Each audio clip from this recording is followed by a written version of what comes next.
Audio CD 2, Track 18, Unit 2, Lost on the Road. Nick, Mary, and Lisa are driving on a long road trip when they find that they may have made a wrong turn. Nick, that highway sign said G47. We're supposed to be on Highway 32.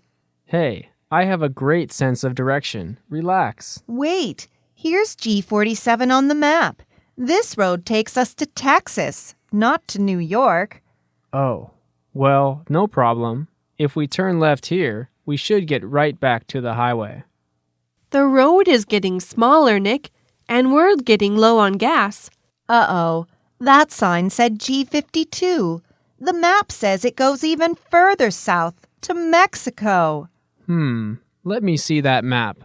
Okay, we follow this road to here, and then turn right here, and problem solved. See, girls, I got us back. Mr. Navigator, they call me. Now, let's ask someone how to find the highway. Well, Mr. Navigator, I hope you can speak Spanish. The signs are all in Spanish. I think we're in Mexico.